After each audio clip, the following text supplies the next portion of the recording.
Praise God. Thank you, Lord Jesus. Hallelujah.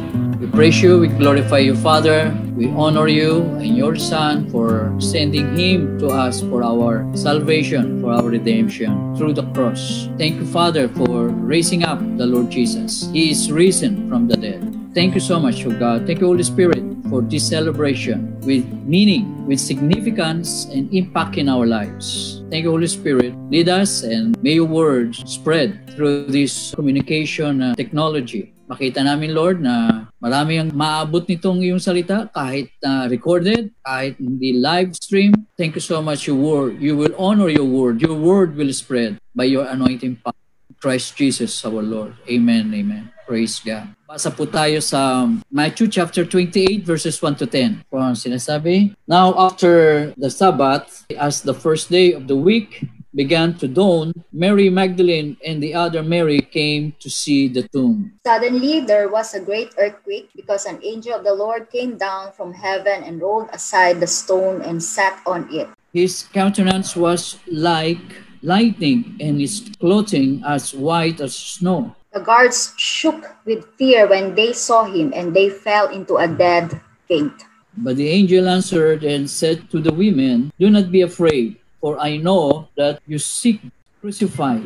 He isn't here. He has been raised from the dead, just as he said would happen. Come, see where his body was lying. And go quickly and tell his disciples that he is risen from the dead. And indeed, he is going before you into Galilee. There you will see him. Behold, I have told you. The women ran quickly from the tomb. They were very frightened, but also filled with great joy, and they rushed to find the disciples to give them the angel's message. And as they went to tell his disciples, behold, Jesus met them, saying, Rejoice! And they came and held him by the feet and worshipped him altogether. Then Jesus said to them, Don't be afraid. Go and tell my brethren to go to Galilee, and there they will see me. May God bless the reading of His Word. Praise God. Ang pangyayaring ito ay hindi lamang makasaysayan, kundi ito po ay may katuturan, may ugnayan sa ating panampalataya at sa pagbabalik ng ating Panginoon Kristo. Ang aking title ay The Truth About an Empty Tomb. The Truth About an Empty Tomb. Ang tomb tsaka grave ay halos synonymous, pero iba yung tomb kaysa grave. Grave ay nilulubog, ang labi, underground, beneath the ground. Ang tomb ay above the ground. Ito, sa culture o sa kultura ng ibang mga bansa tulad sa Egypt, ang tomb ay pyramid. Okay? Ang grave ay below the ground. So yan ang dalawang pagkakaiba natin. Ngayon, ginamit dito sa Greek word sa Matthew o ni Matthew sa Gospel ay hindi grave but tomb ang ginamit doon. Kaya ating balikan muna ang chapter 27. May babasahin ako doon 57 to 61. Matapos na mamatay ang Panginoon at nakabayubay sa krus, may isa siyang alagad na ang pangalan ay si Jose o si Joseph from Arimathea. At siya ay alagad din ng Panginoon. Ang pangyayari ay ganito, hindi na pag-usapan dahil nakakalat nga yung 11 alagad ng Panginoon, apostles, naka-spread sila, nakatago sila. Maliban lang kay John, nakasama si Mary, na doon sa krus, sa baba ng krus, o harapan ng krus ng Panginoon Jesus, at tinatubilin nga ng Panginoon si Juan sa nanay niya na si Mary. Now, after that, mga babae na, iba, nasa malayong lugar, looking far apart. Ibig sabihin, malalayo sila. Dahil nga sa iniwasan nila o alam nilang sila ay sisitahin o hanapin. At ang Panginoon Jesus ay matapos sigin o ipapatay. Now, after that, ang ginawa pala ni Jose ay pumunta siya kay Poncio Pilato, the governor, Pilate, para hingin ang katawan ni Jesus. Sino ba si Jose? Para siya pakinggan ni Poncio Pilato. Pero si Jose ay man of influence. Siya ay kilala, mayaman. Sabi nga dito ay a rich man. So alam ng governor kung sino mayayaman dyan. May sariling libingan si Jose, si Joseph, kaya kinuha niya doon para doon siya ilibing sa kanyang tomb. Not grave, but tomb. Kaya dito ay pinahiram o pinagamit ni Jose sa kanyang boss, sa kanyang master ng Panginoong Jesus. At pinakita niya, he wants to honor the Lord by lending him the tomb. para marangal at maganda. Siya pa gumawa nun. Handmade niya. Siya yung nag-ukit ng bato. Siya yung nagtanggal doon. Siyempre may mga alala yan, pero pinangunahan niya. Ibig sabihin nun, he owned it. He did not buy it, but he made it. Binili niya yung property at yung kuweba, inukita niya ng bato at may pangsarado doon. Sabi, personalize. Ako na-touch yun habang binabasa ko to kanina. Anyone who offers the Lord his best, i-honor din ng Panginoon. Kaya nandito siya, si Jose, na kasama sa istorya, nakasama sa pangyayari, at walang malilibingan ng Panginoon. Isang kahiyaya ang itabunan na lang siya sa lupa o balot at lagay sa tabi. Pero marangal ang kanyang paglibing. Kaya nga alam ko na lahat ng lingkod ng Panginoon na pinaparangalan ng Panginoon ay paparangalan din. Hanggang sa magandang libing o magandang puntod na kanyang tutuluyan. So, Joseph honored the Lord Jesus by his, sabihin natin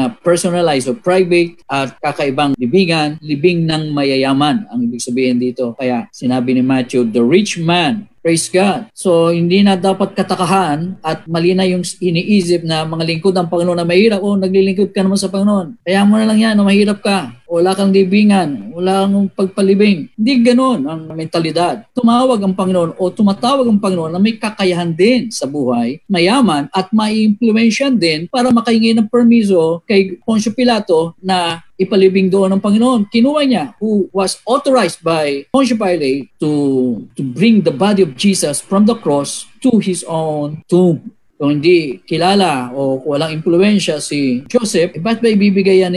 Gusto rin kunin. Alam mo ba? May nakaka-interest dyan. Una, si Satanas at yung mga persecutor ng Panginoon na mga Pariseo at mga religious leaders sa Saduseo at iba pang nagmamasid, nagmamanman sa Panginoon kung anong naisin ng gawin laban sa Kanya. Kaya salamat sa Panginoon, tayo at sa lahat din ng naglilingkod sa Panginoon ay bibigay niya ng karapatan, itataas din niya ang kailang buhay para may magamit ang Panginoon sa kanyang ministeryo. Hindi yung mentalidad na, mahirap tayo, saan natin gagawin ito, saan ganon. The Lord will always provide for His own. Sabi nga ni Abraham, nung sagutin niya si Isaac, Ama, nandito na yung pangsunog at panggatong sa inyo susunugin. The Lord will provide for Himself. The Lord Jesus provided the best tomb for Himself. Samantalang oras lang na gagamitin yon dahil alam natin dumiretso ang Panginoon sa ilalim ng lupa or sa impyerno. Bumisita rin siya doon para palayain yung nasa lugar na alipin ni Satanas at hindi nabigyan ng karapatang bumalik. Dito, after that, kaya nga sinabi ko rito ay the truth about an empty tomb. Dahil may plano ang kalaban ng Panginoon, mga opposition, mga nagbabantay sa Panginoon. Tulad nito,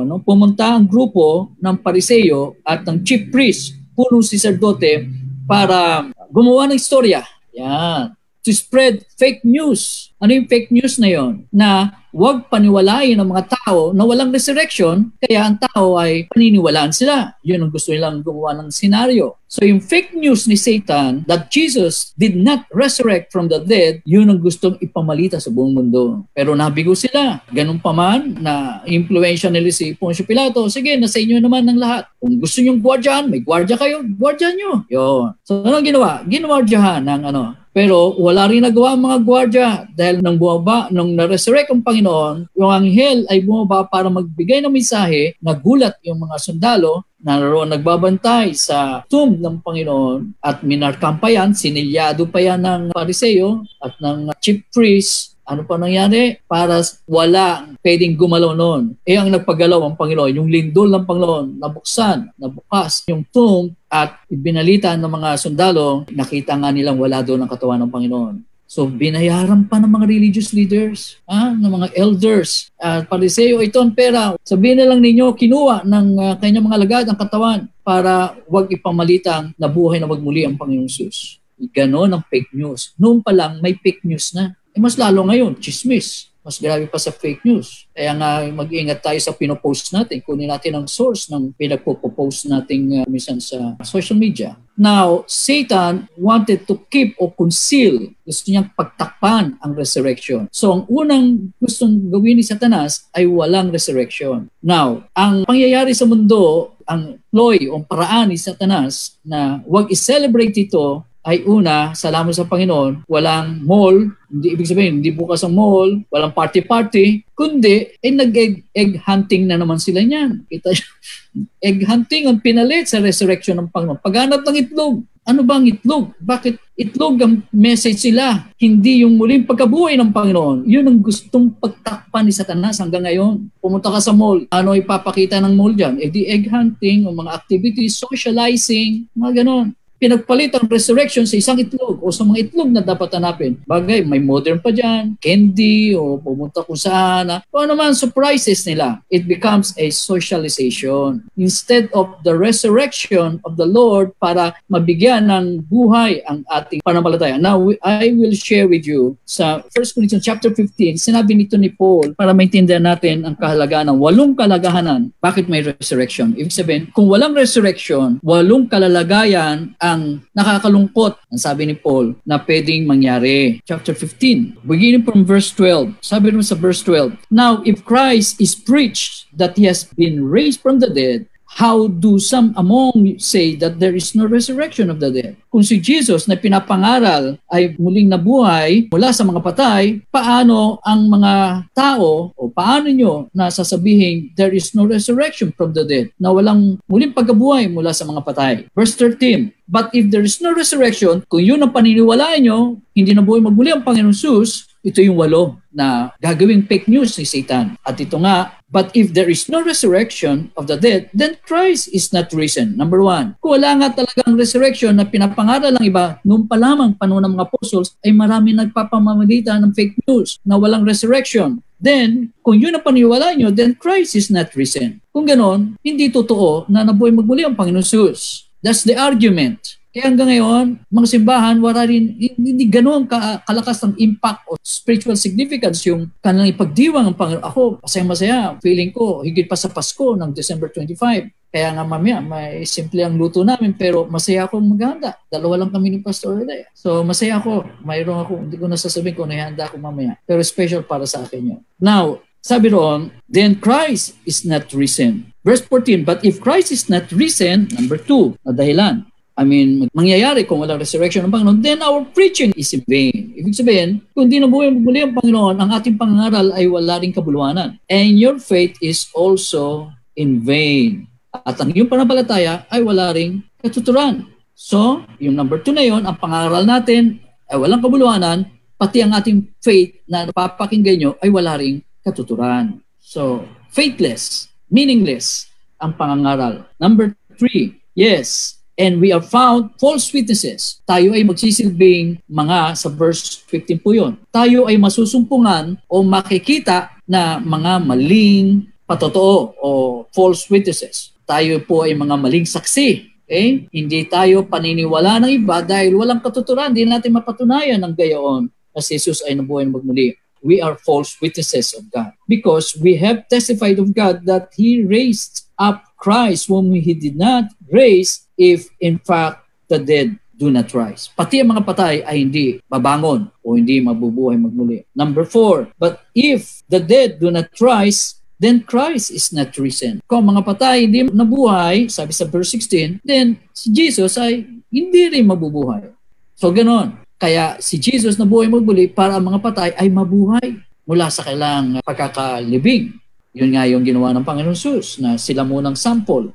Okay, that's number 4 sa 16. Number 5 dito sa verse 17, and if Christ is not risen, at kung si Kristo ay hindi nabuhay muli mula sa mga patay, your faith is futile. Walang silbi ang iyong pananampalataya. Walang kahinatnan, ibig sabihin, futile, walang katuturan, walang meaning, walang kahinatnan ang iyong pananampalataya. Number 6, you're still in your sins. Mananatili pa rin tayo sa ating mga kasalanan. Walang power ng resurrection para tayo bigyan ng panibagong buhay na nakaahon na sa kamatayan. Yung sinasabi ngang pardoned life or life that has been redeemed, natubos mula sa makasalanan because of the resurrection power of the Lord Jesus. You are still in your sins if He did not rise from the dead. Number 7, verse 18, then also those who have fallen asleep in Christ have perished. Yung mga nauna nang pumanaw kasama si Kristo, ibig sabihin namatay sila sa pananampalataya ng Panginoon, inusig man, pinapatay ng panahon ng Romano, asleep in Christ have perish. Sila ay tuluyan ng mapapahamak. Ibig sabihin, wala ng pag-asang mabuhay pa muli sa inaasahan nila kung si Jesus nga ay hindi nabuhay ng magmuli. So, sana, kasama ng mga namatay na kay Kristo, yung mga inusig, mga pinersecute at inexecute, sana sila yung mga namatay, ay namatay na sa kawalang pag-asa. They died with their hope or with their faith for nothing, no? Na walang kabuluhanan. They perish with their hopelessness. Sabi nga, yun ang 7. And finally, pang 8 po sa verse 19, dito pong pagwawakas natin. If in this life only, we have hope in Christ, kung ito lang, nabuhay na ito na ating inaasahan kay Kristo at siya'y namatay, hindi nabuhay magmuli, sabi niya, we are of all men, tayo sa lahat ng mga tao, the most pitiable, miserable, kahabag-habag sa lahat ng nilalang. Tayo ay magiging kahabag-habag sa lahat ng nilalang ng Diyos sa mga tao. You see, yung pinaka-peak ng kanyang paglilinaw at pagpapaliwanag sa muling pagkabuhay ng Panginoon. Kung di nabuhay magmuli ang Panginoon, tayong kahabag-habag sa lahat ng nilalang. Kahabag-habag, miserable, pitiable. Kaya, ano lang kasasapitan natin na buhay? Salamat sa Panginoon, may dahilan tayo para magdiwang. We thank God for this celebration. Talagang may ipapakita natin, angat tayo. Hindi nga lang tayo pwede sa ngayon dahil lockdown tayo. Pero yung puso natin nag-umapaw. Kaya nga nung unang message ng Panginoon sa kanyang mga alagad, makita nila ang Panginoon. Laging message ng Panginoon, peace be with you, peace be among you. Pero yung kanyang utos, kanila Mary Magdalene, sa unang nakakita, don't watch pa yon. Don't watch. Sabi niya, rejoice, magalak kayo. Kaya dapat ang resurrection celebration natin is full of joy. Hindi yung nakakalungkot naman, hindi kami makalis, nabuburo na, mga ganyan, wala yan. Because we have the resurrection power of the Lord, lockdown o hindi lockdown, hindi apektado ang ating pagdiriwang ng muling pagkabuhay ng ating Panginoon Kristo. We can still worship Him. We can still celebrate His resurrection because He is seated at the right hand of the Father. Kaya masaya sa langit. Masigit ang kasiyahan sa langit kaysa dito sa lupa dahil doon sa langit, alam na ng mga nandoon na umakyat na nauna na sa atin na mayroong silang nakikitang ganoon dahil na palitan na yung katawan nila ng glorified body. Tayo naghihintay pa lamang ng glorified body. Pero sila may heavenly body na sila. Kaya masaya silang nagdiriwang doon. Tayo naghihintay. Pero masaya tayo dahil alam natin ang salita ng Diyos ay totoo. So, the truths about the empty tomb is of the truths. Hindi pwedeng baguhin ng tradisyon. Hindi pwedeng baguhin ng fake news. Hindi pwedeng baguhin ng social media na walang okay lang magbatian ng Happy Easter, but what's the impact of that message? Sabihin natin, ang nilagay ko dito is the Lord's Resurrection Day, hindi Easter lang. Easter is by tradition, is the practice of the early Christians, kaya sinabi lang Easter. Okay? I rather use the word Resurrection Day of the Lord. Talaga yan, hindi Christmas Day, 25, dudodahan nila yung Christmas. Pero dito, nakakalendar naka-timeline. Nung namatay ang Panginoon, ng Good Friday, then the following day, maraming pangyayari doon, and then the first day of the week, after Sabbath, which is Saturday, the first day of the week, which is Sunday, sinamba ang Panginoon. So hindi tayo Sabadista, hindi tayo sumasamba. Any day, anytime, pwede natin sambahin ang Panginoon. But we are not focusing only on one day of the rest day or the Sabbath day. Jesus was worshipped. He appeared on the first day. Kaya lahat tayo mag-celebrate, masaya tayo, walang makakapigil dahil ang Panginoon hindi napigilan ng kamatayan at siya'y buhay magpakailan-kailan pa man. And so we have the reason to rejoice because Jesus is alive. And our faith is reaching out, umaabot, hindi futile, hindi walang kabuluhanan. It's not meaningless. At nakita natin the tomb was empty. To prove na ang Panginoon ay wala doon. So hindi na kailangan punas-punasan pa yan, mga nakikita na yan. Wala naman, hindi na nakita yan. Kahit pumunta ka sa Jerusalem, hindi na makikita kung anong tomb yan, kung saan nakalagay ang tomb na yan. Ginagawa nilang pera. Punta mo doon, dito nilibing ang Panginoon, dito siya. It's a money-making tourism business. Sa atin, kahit hindi natin nakita yan, ang mahalaga sa salita ng Panginoon Jesus, siya ay nabuhay na magmuli, kaya tayo ay bubuhayin din niya muli. Sa pagdating niya, kung wala na tayo dito sa lupa, tayong uunahin, i-raise up niya. O tayo naman mga buhay, sabi ni Pablo, mga nauna nating kapatiran, silang uunahin at tayo ay susunod sa kanya muling pagbabalik. Yun ang susunod na yugto. After the resurrection is rapture.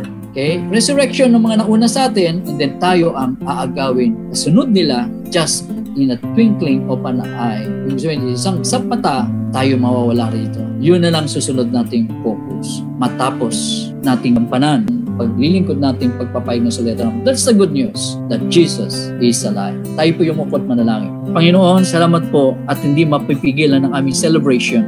This is not just historical resurrection, but spiritual deliverance. Dahil napalaya mo kami sa mga kasalanan, sa mga alipin sa amin. Because of your resurrection power, maraming gumaling, maraming napaghimalaan mo, Panginoon. Maraming nagbalik loob sa iyo because of your resurrection power. Yun ang pinangaral ng mga alagad. Kaya naniwala sila. Pinagtakpan man ito ng mga religious leaders, ang Pariseo, mga Sadduceo, mga chief priests, and elders of the temple. Nais silang pagtakpan ang pangyayaring ito. Pero kami ay lumalantad through social media. Lumalantad kami kahit nakakontain lang kami sa aming mga lugar. But we cannot be stopped by this coronavirus. Anumang sakit pa, sinabi nga, may darating pa raw na ibang sakit na klase, sabi nilang contagion. Pero Lord, hindi kami padadala ng takot na mga nagpapalaganap nito na anumang uri na pwedeng mangyari. Pero kami nakanda, kami sa iyo isasalubong, pero hindi yon lamang ang inihintay namin kasabikan, kundi ipahayag namin na ikaw ay nabuhay na magmuli at wala ka na doon sa puntod ng pinaglibingan mo, Panginoon. Thank you, Jesus. You are seated at the right hand of the Father.